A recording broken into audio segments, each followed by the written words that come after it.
Bob. Karen, it's great to see you. It's great to be back for another episode of Momentum Now with you. It's going to be a great one, too. So let's dig in. Let's dig in. So today we are honored to welcome the founder of J Wolf Advisors, Javier Farfan, a trailblazer at the intersection of marketing culture and business growth. Javier is a seasoned marketing executive who has shaped some of the world's most recognizable brands, including the NFL, McDonald's, Miller Coors, New Balance, and Tidal. His impressive journey includes leading music and entertainment at PepsiCo Beverages, heading up marketing for Verizon and direct marketing at Microsoft's entertainment and device division, launching groundbreaking platforms on Xbox Live and Windows devices. He even helped launch MTV Trace, MTV's Hispanic cable network. And with a background that spans finance and consulting at JP Morgan Chase and Accenture and advanced degrees from Columbia University and NYU Stern, Javier brings a wealth of experience and insight to this show and our community of young professionals. He's now sharing these insights as a professor at Syracuse and Seton Hall University and leading nonprofits focused on young people. So, welcome, Javier. Amazing. Hey, what a background. Thank you. You made me sound so impressive with all that stuff. I did all that. I did do it. Many moons to get all that stuff done. But yes, that is my journey. It's just an amazing journey. And it's been so much fun to learn about all the different programs you've put together and working at the intersection of culture and brand building and marketing and really... but you're a growth strategist at the core, right? I've seen marketing and things like that in your title, but I see you as a growth strategist for everything you've done.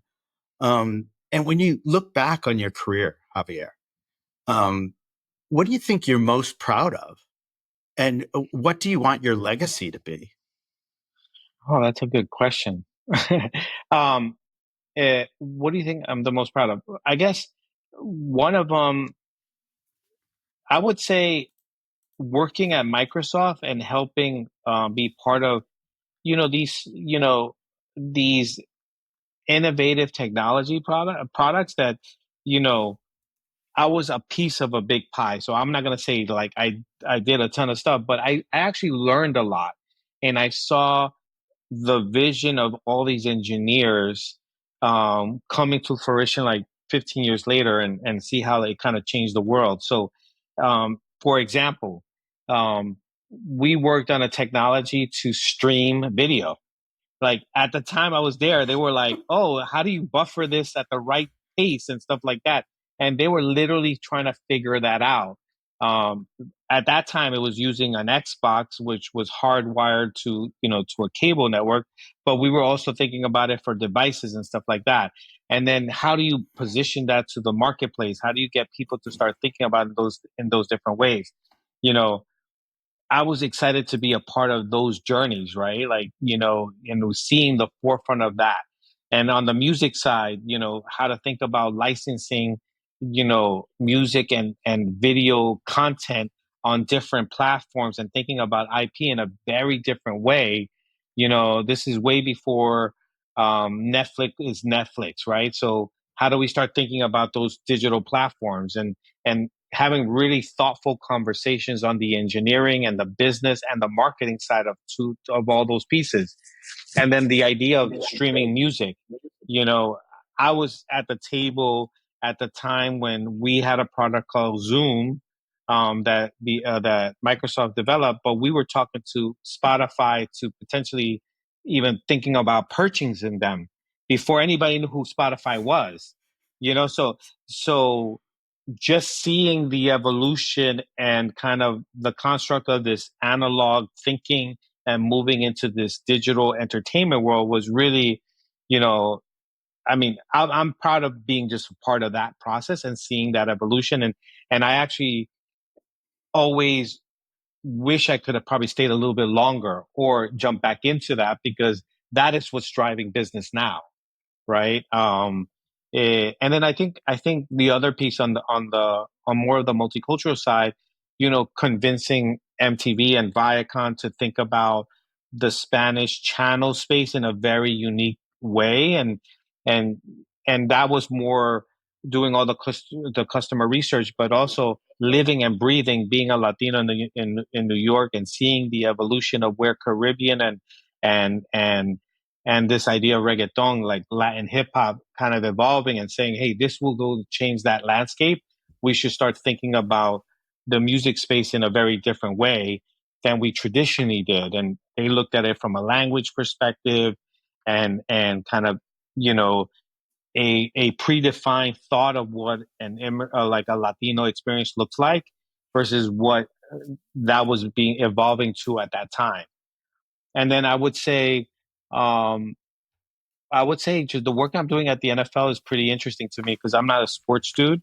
So just being able to have impact on kind of how sport is now the unifier of this world in some capacities, and it has a lot more power than ever before. And it's actually a very successful media business, and being able to impact the journey of that seems very interesting. And I've been blessed to work around a lot of intelligent people, right? Like the Right. Microsoft days, was all the engineers, and Bill Gates was still there. The MTV days with Tom Freston, and like really pioneers of kind of that space, and Herb Scannell.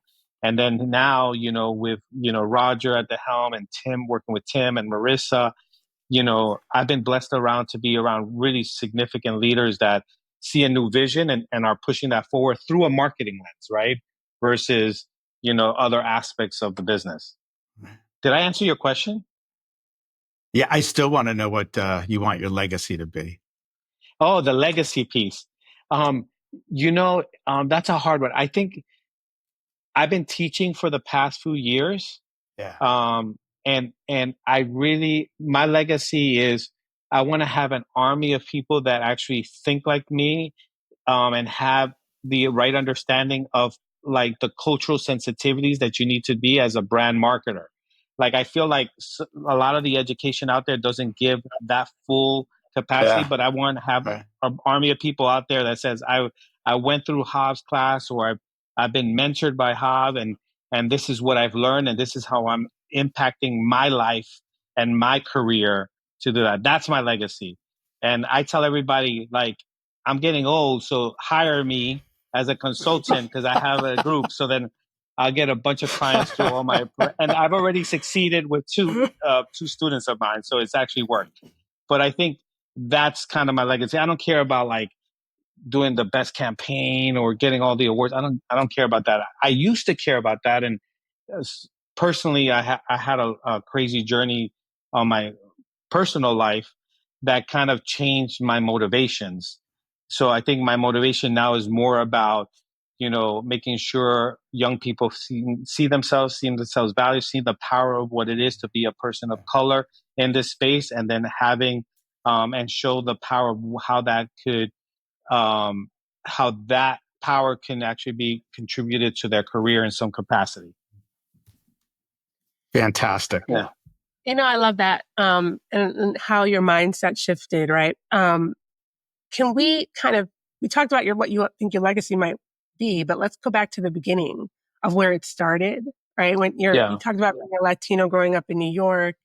How did that shape your career? How you thought about your career in the beginning, and how does that foundation support you now today? Yeah. So I mean, that is kind of so funny. I think that is the grounding of everything is my experience as being a Latino in New York, in their 80s, right, and going into the 90s. I don't have a traditional background as a Latino. Like usually, as we think about Latinos that were born and raised in New York, especially in my era, they're more Caribbean, right? They're Puerto Rican or Dominican. They live in communities that are more Latino communities. My family, I don't know how they ended up, but they ended up in Harlem, but West Harlem. So I was probably the only Latino in my building, and it was a bunch of Columbia University students, and then a predominantly Black community. So, and I went to, and we were immigrants coming from Ecuador. I was born and raised here, In my household, I spoke Spanish, but outside I spoke English, and I was like everybody, the translator of the family at one point in time. But I went through a public school education that was predominantly African American. So, perfect example. When I first started, they didn't know what to do with me because I spoke more Spanish. So they put me in a special ed class at that time because there was no ESL, right? And it wasn't the fault of, it was just, I was the only Latino out of maybe one other person that went to that school. So it was just, the times, versus if I grew up in Washington Heights or in East Harlem or LES, it's a totally different experience. But I think that experience and me growing up through that, I started having a cultural sensitivity and understanding of culture more than anybody else because I was shape shifting consistently, right? Hip hop was growing. I wanted to relate to that kind of world. The type of music that I heard in my neighborhood was like soul, funk, like that type of vibe. So, um, and then at home, I listened to traditional like South American music and Caribbean music. So I had such a plethora of like, um, I guess, eh, um, different types of connections to different types of worlds. And then, my aunt actually married into a family from New Hampshire. He went to Columbia University. So I had kind of like that white experience too. So I had all these inputs. So I learned a lot about understanding human behavior, motivations, sensitivities to that. So then as I started going down my educational career, I didn't feel like I fit in anywhere. I didn't fill in with the Latino kids. I didn't fill in with the black kids or with the white kids. I was kind of like I fit in with everybody, and that became a little bit of my power. And I did everything that I was supposed to do. Went to the right good schools. I did well in school. Got into great grad schools. And then when I started tapping into that cultural understanding, is when I started to really find my path and actually build a career from that. And one of the first things I got into Columbia University into a PhD program. I moved into a master's program, but at the same time I was doing that, I started a hip hop magazine. I was part of a hip hop magazine with a group of friends of mine that were kind of the same space as I was, and it became successful. And we made a .com out of that. But I was doing that while I was at full time in school, while I got into a consulting firm, doing the things that I was supposed to do, right? And then when I realized this is not what I want, and I'm doing what I want over here, how do I bring that into my career? And that kind of got me into a path of all the places I've worked. That's So pretty fascinating. I mean, the shape shifting and the code switching that you had to go through, right, was a skill set that you learned and then applied to, your career, which is, I think, just a whole lesson in and of itself on how that perspective shaped who you are and shapes actually through your work, how people view the world. So that experience is unique in and of itself, right there. 100%, 100%. Especially my educational career too, right? Because I learned how to be a good student, right? And I knew how to succeed in those institutions. I succeeded in high school. Then I went to college. I figured out the college thing, and I did well there. And then I figured out how to get into a good grad school program because I figured out the system. But it was never really me, as I kind of kept on doing, because I was trying to make sure that I succeed in those worlds because those worlds will open up doors for me in my eyes. You know what I mean? And that's how the my mom was teaching me and everybody was teaching me. And then I realized, yeah, it does open up doors, but I also have other doors that are opening up that I should not take for granted.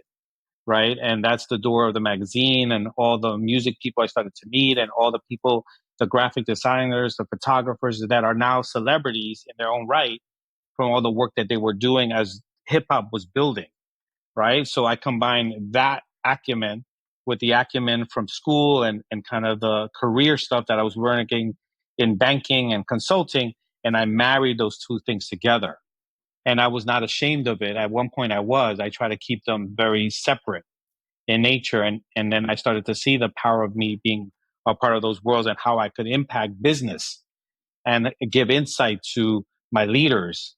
And they saw value in that. So when did you come to that realization that you didn't have to talk about these two loves of yours separately, right? Like you could actually leverage that. I started playing with that concept when I was at Viacom. Mm, But I started really enabling it and really growing that acumen closer to like when I was already an executive, right? When I was already at at, towards the end of Microsoft, going into PepsiCo, and that then I started to have a little bit more confidence and more leadership that I could actually apply those things and think about that from a staffing perspective. How do we think about who I hire? How do we think about looking for that? As I'm thinking about young leaders that I had around me, I started like really pinpointing it. And I could tell you people that I've hired that have become really successful people um, in seeing and tapping into kind of understanding that insight. yeah.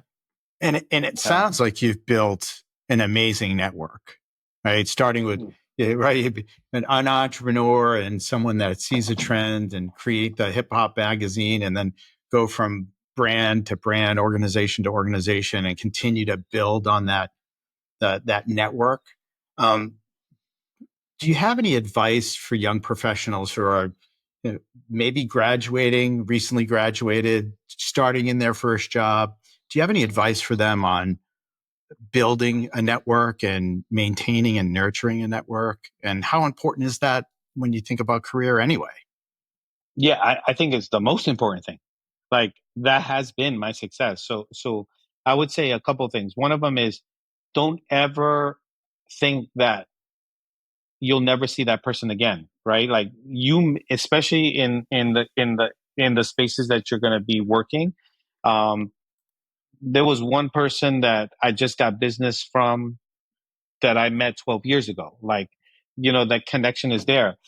So make sure that you're your authentic self, but also show what your authentic self is, right? Understand yourself and really communicate those value propositions in conversation or in the work that you do, and those type of things. That I would say, never miss that opportunity and never close a door, right? Even though sometimes you might not like the person's perspective, have that debate, show that you are, capable, intelligent, and, mature is important, right? The second piece is, your calling card is your work ethic and what you do, right? And I think I'm not going to say I'm the smartest. I'm not going to say I'm the best, but I could tell you that I'm one of the most hardworking guys, and I'm one of the people that are loyal, and I'll get shit done. It might be sloppy how we get it done, but I'll get it done. So it will get done with me. And I think people know that with me. So there's a reliability that they say, oh, Haas, he understands that space, he'll get it done. I could trust him. Let's hire him. And that's how I've been able to get, opportunities for the past 8 years, because the past 8 years I've been independent to a certain capacity. The NFL has become more of a permanent situation, but outside all the things that I've been doing outside of NFL from my advisory firm is all been opportunistic because I've shown that card and people rely on me and think that I could, and I'm dependable in that way. How did you get your very first role? And given the market today, how would you advise young people in getting their first role? So my first role right out of school, undergrad Hmm. or grad or Yeah, whatever, any of them. any of them, I guess. It depends on when Yeah, yeah. your first like So full full time, long term job. job. Yeah.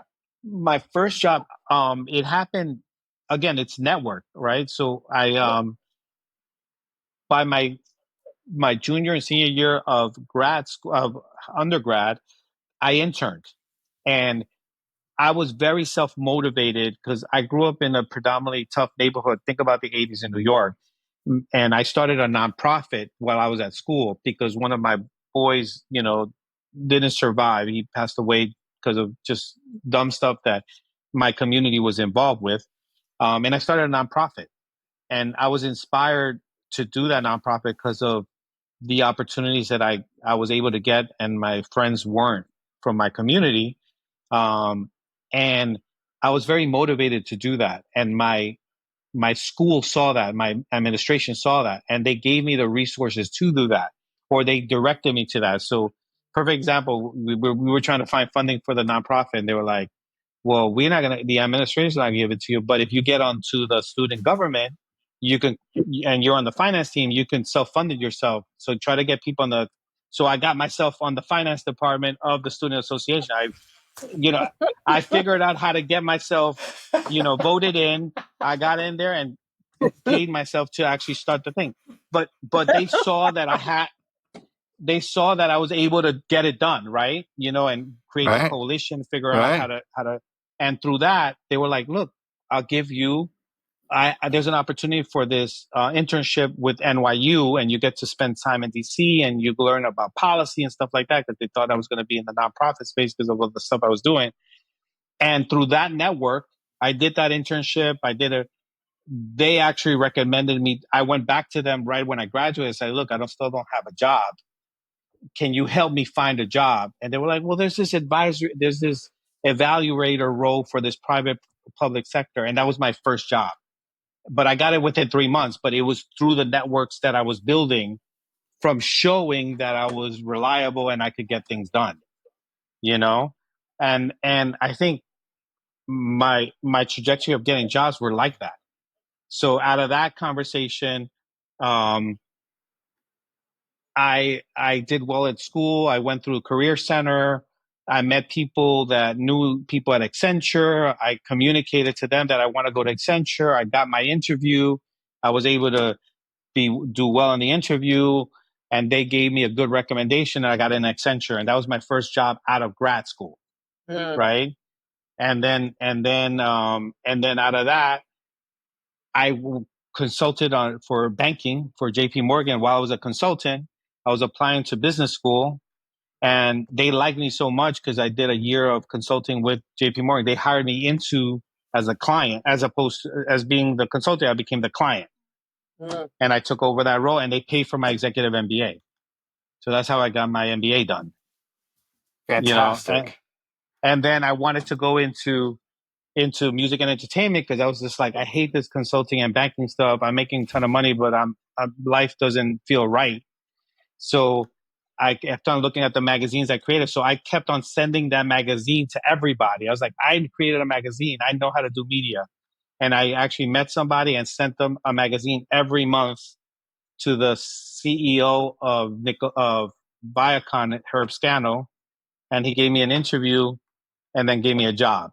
And I became director of business development at Viacom. And that's how I got into Viacom.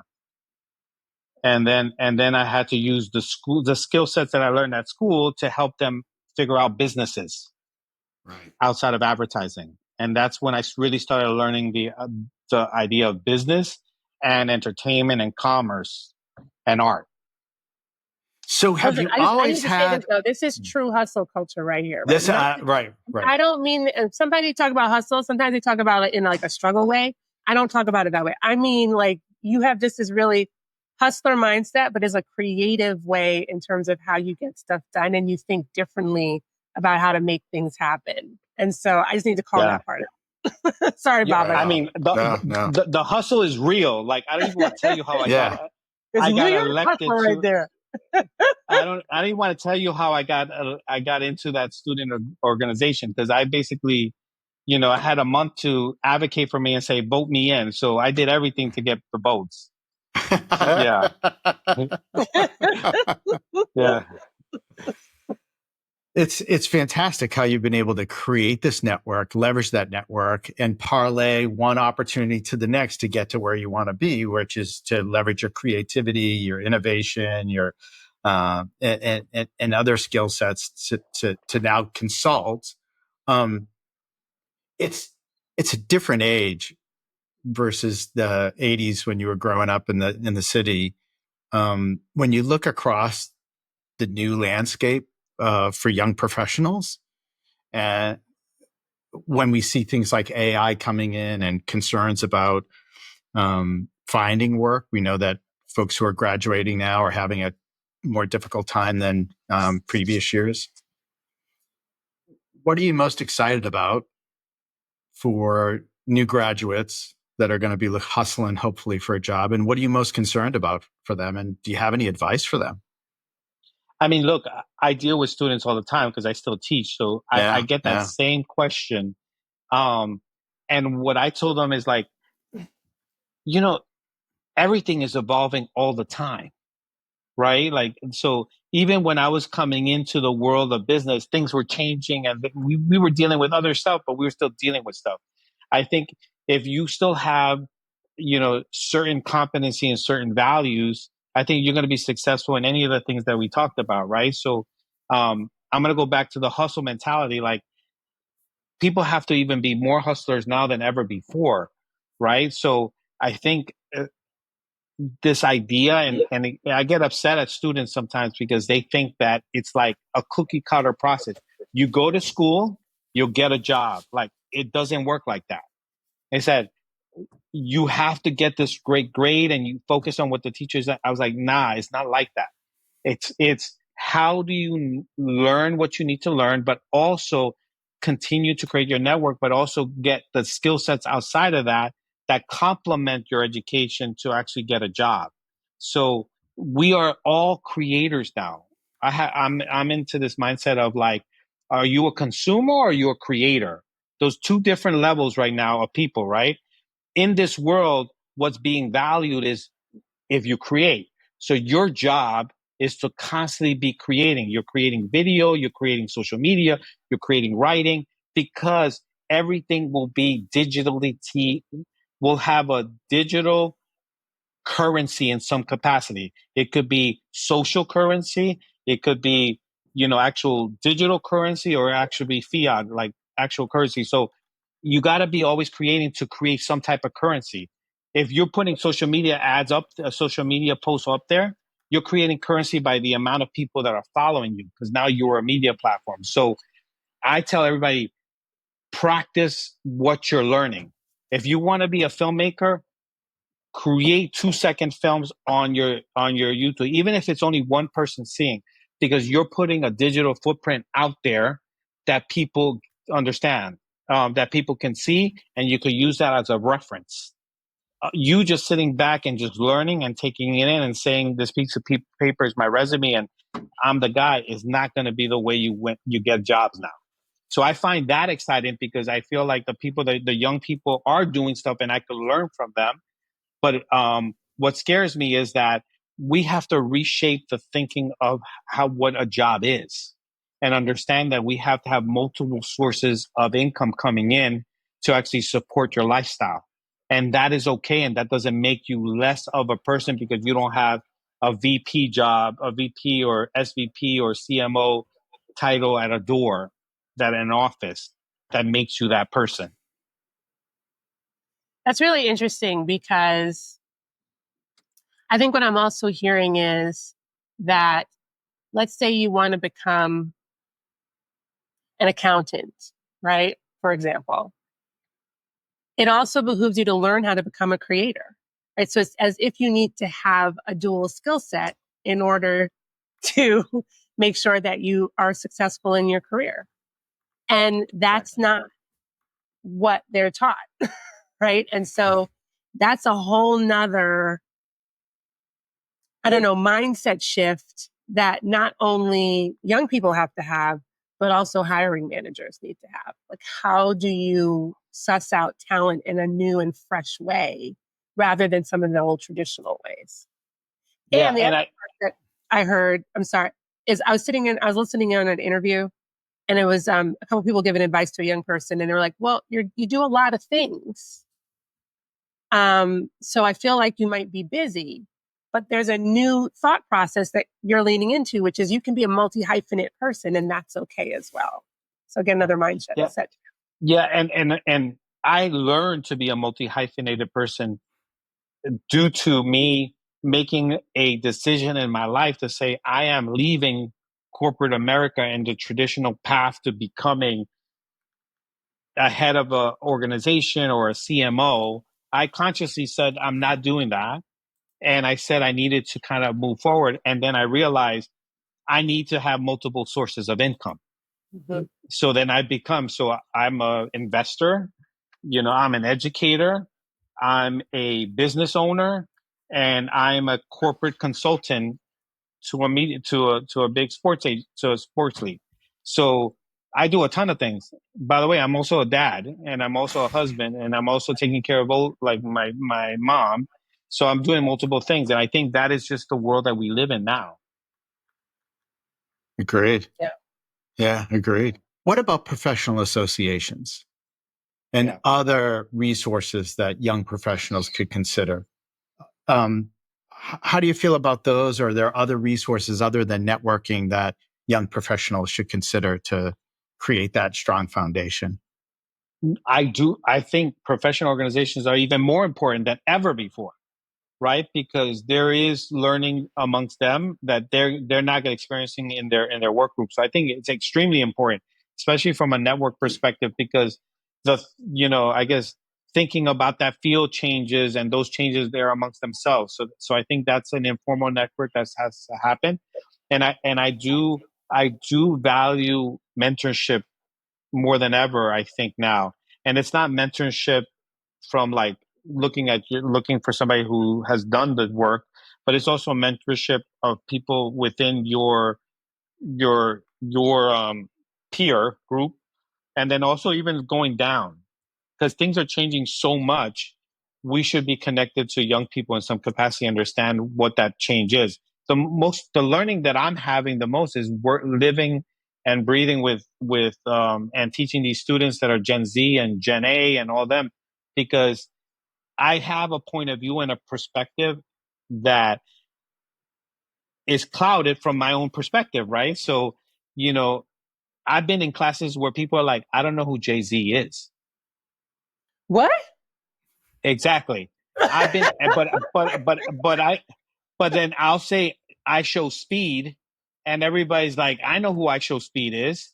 You know what I'm saying? Like, and so even that level of thinking in regards to streamers versus what we consider traditional entertainers is evolving, right? Yeah. Yeah. And the globalization, because all the stuff, globalization is really impacting young people now, because young kids are getting things from around the world. So my 10-year-old, or the person that is into fashion that's sitting in my class this past summer that I just saw, she's getting inspiration from somebody from Africa, from India, from Brazil, versus when we were consuming it, it was the traditional things of what we think is fashion, right? So it's just a different mind space that to think about. So we have to change that perception, and those people keep me honest. It's so true. Karen has heard this so many times. An intern back in the early 90s showed me the internet. He showed me the World Wide Web. Someone that I was mentoring several years ago showed me AI. I think being around, not just having co-mentors and mentors, but also all ages contributing to your learning and what's now and new, and it has a tremendous impact on careers. Being able to tap in across all ages, all types of individuals, and leveraging their knowledge. Exactly right. Exactly. Yeah, we forget as we get older, because we think we know it all when we get older, that we were once that age and we had tons of ideas that we wanted to share. And I think a really important piece of all of this is that the older generation needs to welcome in the younger generation and show respect Amen. for those ideas, so that they can Exactly right. Yeah. Exactly right. One thing I wanted to ask you, to tap into, is that, you do a lot of work with all these different brands, particularly the NFL. And I think it's really also good for young people to hear that there are different careers within some of the major brands that they hear about, right? So when you think of NFL, obviously you think of football, and some young people, particularly from certain groups, they think of their way to success is by being a football player, right? But you're also demonstrating that there are different ways to be connected to some of the things that you grow up with and you love all the time, such as sports, right? In a different way. Has your career, you talked a lot about like the different facets of it in some ways, but what are some of the different roles? You talked about sales, you're obviously in marketing. Are there any other tangential careers around what you've been doing that young people should be thinking about in a new and fresh way, especially as we move into this new era of transformation? Yeah. So just to go back to how I started here, I had no clue that there was a career in entertainment and culture and marketing. I had no clue.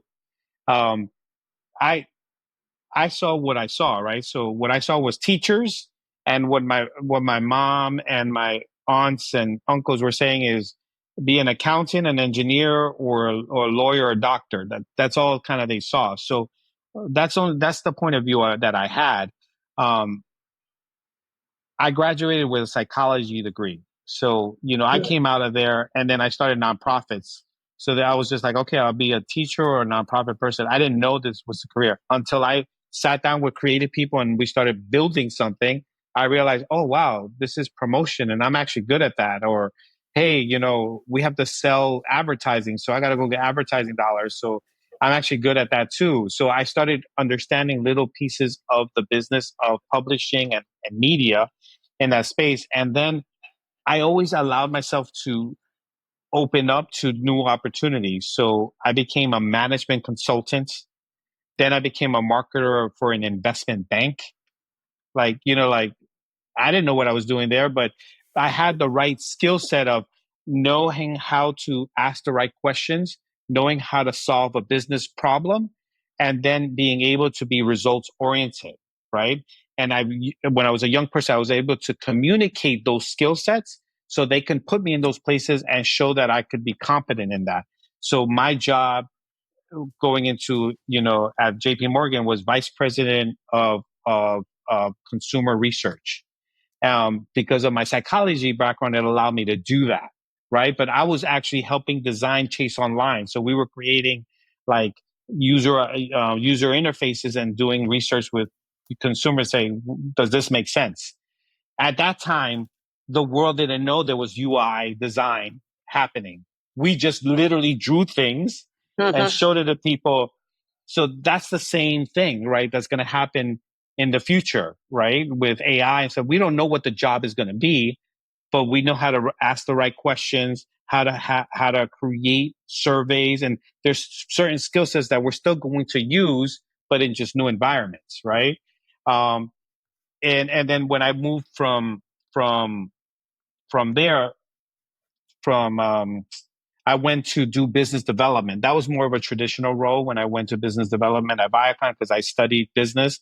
And there, what I used is learning analytical skills to help come up with opportunities that Viacom could go after beyond advertising. So help me understand if there's a business here with Diego from Dora. Like, can we build a business on Diego? So I had to do the analysis to figure out what that business will look like. Help me build a business around ultimate fighting. We had wrestling, we don't have ultimate fighting anymore. Can there be a business there? You know, our analysis said no. Look what it's out now. You know what I mean? Nobody has the solutions. We just had to figure it out as we went.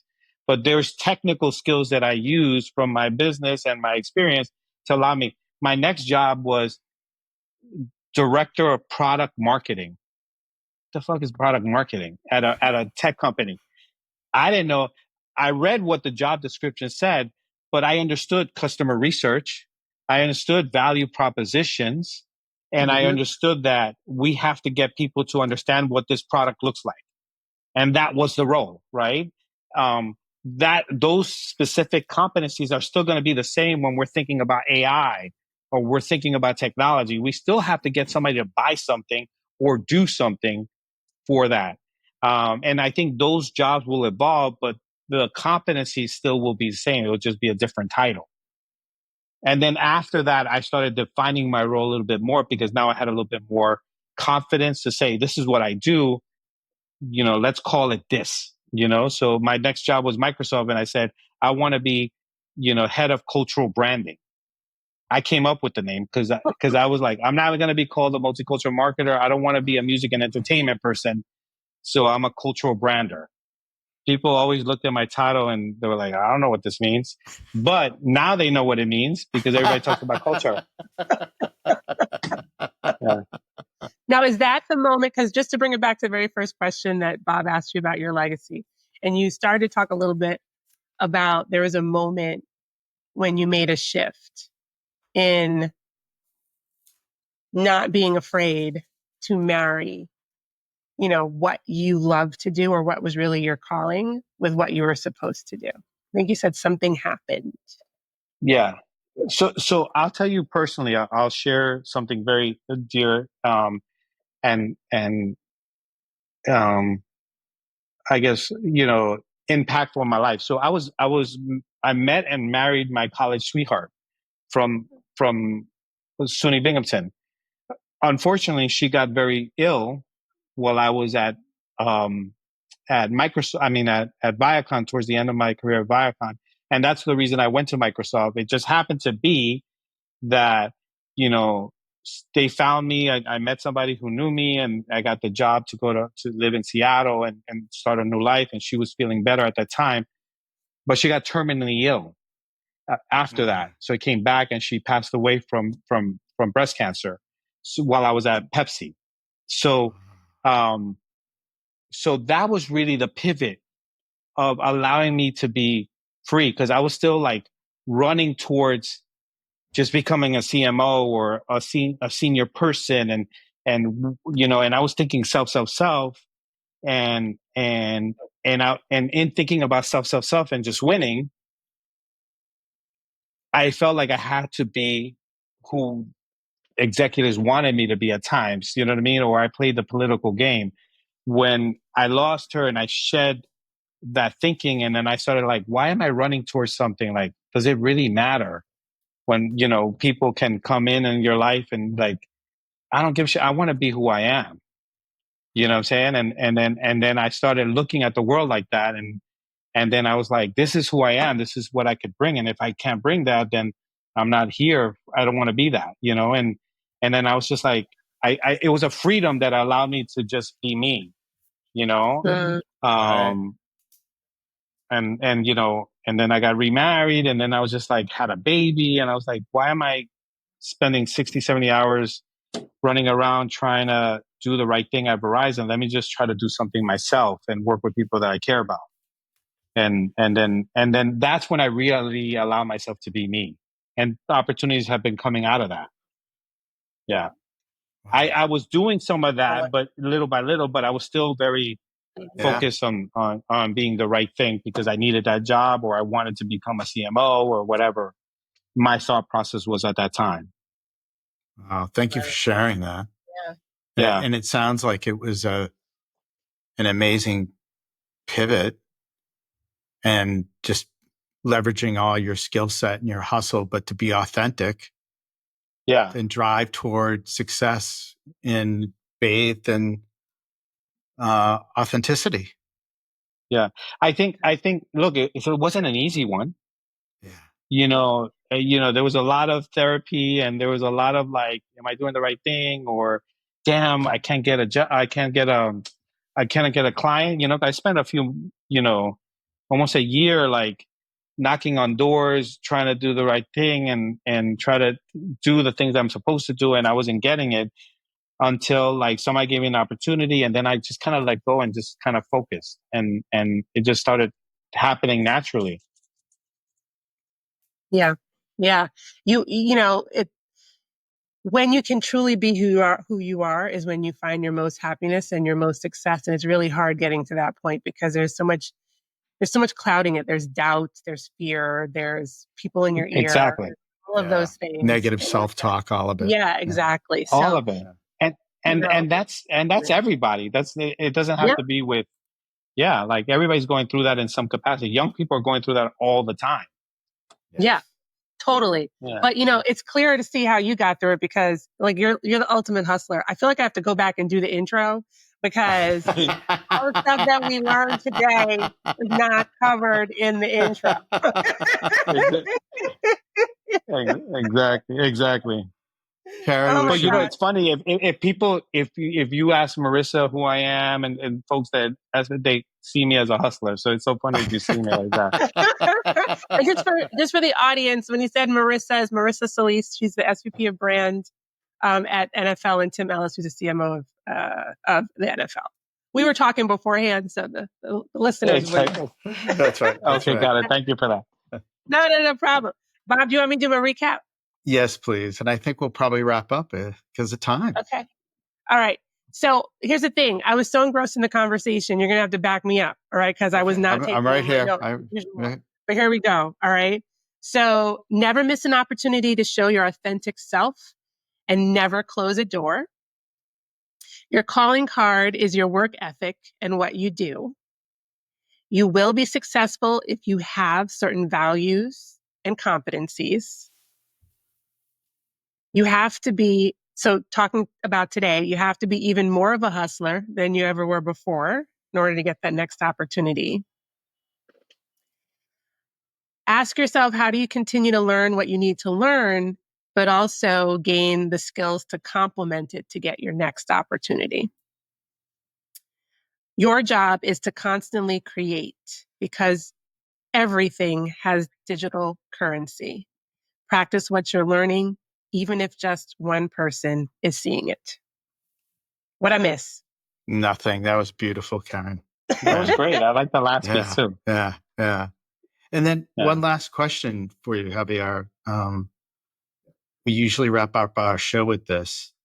When you think about everything you have done and accomplished, it's pretty magnificent. But why do you do what you do? What is your why? What is your why? Yeah. My why is, to be honest, is my son, and making sure that I've generated a foundation of wealth, and it doesn't have to be financial wealth. There's also like, wealth in the name and the reputation that precedes them. Like I want to create something that he could be proud of, and that he could stand on and build from. And I think the other piece, the more egotistical side of me, is like, just on the Latino side, is like, I want to be a pioneer to Latino executives in the business world, and just be another example for young Latinos that are aspiring to be something, and then open up the ability to have people tell their stories through the work that I do. So if you see a lot of the stuff that I've done, especially even on the NFL side, I'm showcasing the Latino players. I'm giving them the opportunity to tell their stories, and then also to have, commercialize that for their own benefit financially. You know what I mean? Like I want to continue to give that opportunity. I want to continue to help tell those stories that are not being told. So if I could do that in any way in the business that I do, then I'm for that. Fantastic. Thank you for participating today and supporting MVP. Thanks for doing so much for so many people. We truly appreciate it and admire everything you've done. Thank you, Javier. Yeah, thank you so much, Bob. Thank you, Karen. I appreciate you guys. Happy Friday. Yeah, happy Friday, Javier.